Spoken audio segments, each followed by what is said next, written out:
دن بدن کھلنے لگا ہے نعمت الاسلام یہ۔ بسم اللہ الرحمن الرحیم۔ صرف 5 منٹ کا مدرسہ قرآن و حدیث کی روشنی میں 334واں دن 4 ذی الحجہ۔ نمبر 1، اسلامی تاریخ۔ امام مسلم رحمۃ اللہ علیہ، آپ کا اسم گرامی مسلم بن حجاج اور کنیت ابو الحسن تھا۔ آپ کا اسم گرامی مسلم بن حجاج اور کنیت ابو الحسن تھی۔ آپ کی ولادت باسعادت سن 204 ہجری میں عرب کے مشہور قبیلہ بنو قشیر میں ہوئی۔ ابتدائی تعلیم اپنے وطن نیساپور میں حاصل کی۔ جب کچھ بڑے ہوئے تو علم کے لیے دوسرے ممالک مکہ، کوفہ، عراق، مصر وغیرہ کا سفر شروع کیا اور وہاں جا کر بڑے بڑے محدثین کی مجلسوں میں شرکت کی اور اپنی علمی پیاس بجھانے لگے، یہاں تک کہ لوگ آپ کو وقت کی چند جلیل القدر ہستیوں میں شمار کرنے لگے۔ آپ نے الگ الگ فن میں کئی کتابیں لکھی ہیں، جن میں سے حدیث شریف کی ایک کتاب صحیح مسلم ہے، جس کو شروع دن سے وہ مقام و مرتبہ اور قبولیت حاصل ہوئی، اس کا شمار کتب ستہ کی صحیح ترین کتابوں میں ہونے لگا۔ رہتی دنیا تک کے تمام انسانوں بالخصوص مسلمانوں کے لیے یہ کتاب عظیم الشان تحفہ ہے، جو اپنی حسن ترتیب میں بے مثال اور صحت میں لاجواب ہے۔ اس میں تقریباً 4000 حدیثیں ہیں، جس کو امام مسلم نے 3 لاکھ حدیثوں میں سے چھان کر لکھا ہے۔ 25 رجب المرجب اتوار کے دن سن 261 ہجری میں اپنے وطن نیساپور میں انتقال فرمایا۔ نمبر 2، حضور صلی اللہ علیہ وسلم کا معجزہ، کندھے کا اچھا ہو جانا۔ ایک غزوہ میں حضرت خبیب بن یصاف رضی اللہ عنہ کو کندھے اور گردن کے بیچ میں تلوار لگی، اس کی وجہ سے وہ حصہ لٹک پڑا۔ وہ آپ صلی اللہ علیہ وسلم کے پاس آئے تو حضور صلی اللہ علیہ وسلم نے اس حصہ پر اپنا لعاب مبارک یعنی تھوک لگایا اور پھر اس کو جوڑا تو وہ چپک کر ٹھیک ہو گیا۔ نمبر 3، ایک فرض کے بارے میں، نماز عصر کی اہمیت۔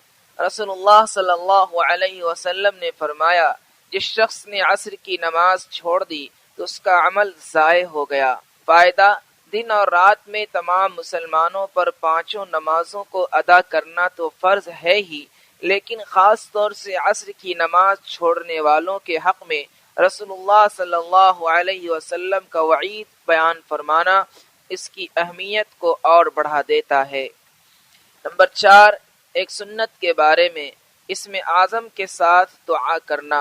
حضرت عائشہ صدیقہ رضی اللہ عنہا فرماتی ہیں، میں نے رسول اللہ صلی اللہ علیہ وسلم سے سنا کہ آپ صلی اللہ علیہ وسلم نے فرمایا، جب ان کلمات یعنی اسم اعظم اللہم انی اسألک باسم الطاہر الطیب المبارک الاحب الیک سے دعا کی جاتی ہے تو قبول ہوتی ہے، جب سوال کیا جاتا ہے تو عطا کیا جاتا ہے، جب رحم کی دعا کی جاتی ہے تو رحم کیا جاتا ہے، جب مصیبت سے نجات مانگی جاتی ہے تو نجات حاصل ہوتی ہے۔ نمبر 5، ایک اہم عمل کی فضیلت، راستے سے تکلیف دہ چیز کو ہٹانا۔ رسول اللہ صلی اللہ علیہ وسلم نے فرمایا، ایک آدمی کا انتقال ہو گیا، اس نے کوئی نیکی نہیں کی تھی، ہاں صرف اس نے راستے سے کانٹے کی ٹہنی اٹھا کر پھینکی تھی، یا راستے پر کوئی درخت تھا جسے اس نے کاٹ ڈالا تھا اور اسے کنارے ڈال دیا تھا، اللہ تعالیٰ نے اسے اس کے بدلے میں جنت میں داخل کر دیا۔ نمبر 6، ایک گناہ کے بارے میں، کفر و نافرمانی کی سزا۔ قرآن میں اللہ تعالیٰ فرماتا ہے، جو شخص منہ موڑے گا اور کفر کرے گا تو اللہ تعالیٰ اس کو بڑا عذاب دے گا، پھر ان کو ہمارے پاس آنا ہے، پھر ہمارے ذمے ان کا حساب لینا ہے۔ نمبر 7، دنیا کے بارے میں، کافروں کے مال سے تعجب نہ کرنا۔ قرآن میں اللہ تعالیٰ فرماتا ہے، تم ان کافروں کے مال اور اولاد سے تعجب میں مت پڑنا، کیونکہ اللہ تعالیٰ دنیا ہی کی زندگی میں ان کافروں کو عذاب میں مبتلا کرنا چاہتا ہے، اور جب ان کی جان نکلے گی تو کفر کی حالت میں مریں گے۔ خلاصہ، کافروں کو جو مال و اولاد دی جاتی ہے ان کی زیادتی سے کسی کو تعجب نہیں ہونا چاہیے، کیونکہ انہیں اللہ تعالی ان چیزوں کے ذریعے ان کی نافرمانی اور بغاوت کی وجہ سے عذاب دینا چاہتا ہے۔ نمبر 8، آخرت کے بارے میں کافروں کی حالت۔ رسول اللہ صلی اللہ علیہ وسلم نے فرمایا، کافر اپنی زبان کو 1 یا 2 فرسخ یعنی تقریباً 12 کلومیٹر تک زمین میں گھسیٹتے ہوئے چلے گا، لوگ اس کو روندتے ہوئے اس پر چلیں گے۔ نمبر 9، طب نبوی سے علاج، آپریشن سے پھوڑے کا علاج۔ حضرت اسماء بنت ابی بکر رضی اللہ عنہ کہتی ہیں کہ میری گردن میں ایک پھوڑا نکل آیا، جس کا ذکر حضور صلی اللہ علیہ وسلم سے کیا گیا تو آپ صلی اللہ علیہ وسلم نے فرمایا، اسے کھول دو، پھوڑ دو اور چھوڑو مت، ورنہ گوشت کھائے گا اور خون چوسے گا، یعنی اس کا خراب مادہ اگر وقت پر نہ نکالا گیا تو زخم کو اور زیادہ بڑھا کر گوشت اور خون کو بگاڑتا رہے گا۔ نمبر 10، نبی صلی اللہ علیہ وسلم کی نصیحت۔